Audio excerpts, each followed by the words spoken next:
ہر روز لوگوں کو معاف کر کے سویا کریں. پہلے تو اس طرح کا کوئی کام ہی نہ کریں.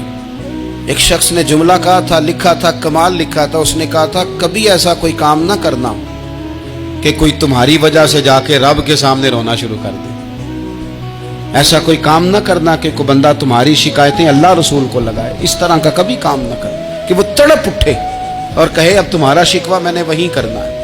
کچھ لوگوں کی شکایتیں کرنی پڑتی ہیں اللہ رسول کی بارگاہ میں بھی، اپنے مشائخ کی بارگاہ میں کر دیتے ہیں بعض اوقات انسان. دو لوگ بیٹھے تھے نا حرم مکہ میں. ایک صاحب کہہ رہے تھے کہ میرے اوپر وہ بدر میں جو قتل ہو گئے کفار، ان کا ذکر چل رہا تھا تو دونوں گفتگو کر رہے تھے، بدر میں ہمارے اتنے لوگ مسلمانوں نے مار دیے. تو ایک ان میں کہنے لگے کہ اگر میرے اوپر قرض نہ ہوتا اور میرے چھوٹے چھوٹے بچے نہ ہوتے تو میں تو تلوار لے کے جاتا اور مدینہ شریف جا کے معاذ اللہ بدلہ لے آتا. دوسرا کہنے لگا میں دیتا ہوں نا تیرے بچوں کا خرچہ بھی اور میں تیرا قرضہ بھی اتارتا ہوں، تو جا. اس نے کہا پکی بات ہے. کہاں؟ اس نے خنجر تیار کیا، تلوار تیار کی، گھوڑے پہ بیٹھا، گلے میں وہ تلوار اس نے اپنے ڈالی اور مدینہ شریف آ گیا. اتفاق کی بات یہ کہ ملاقات حضرت عمر سے ہوئی.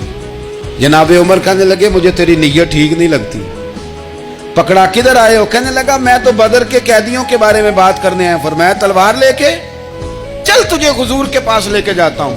نبی کریم کی بارگاہ میں لے گئے تو حضور فرمانے لگے کیسے آئے ہو؟ کہنے لگے جی میں تو بدر کے جو قیدی آپ کے پاس ہیں ان کی بات کرنے آیا تھا. تو حضور فرمانے لگے چل پھر باقی کی میں سناؤں.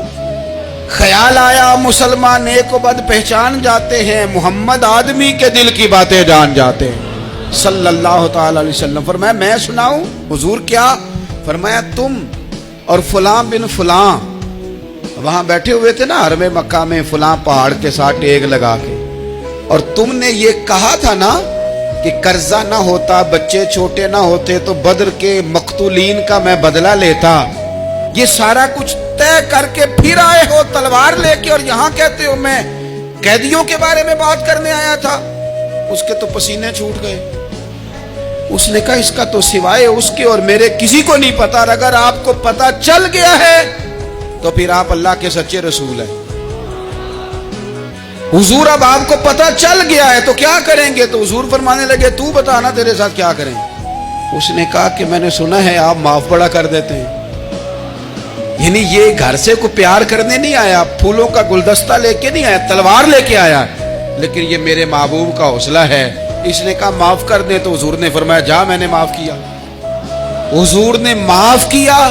وہ کہتا حضور معاف کر رہے تھے اور رب میرے دل میں ایمان کو تازگی عطا فرما رہا تھا.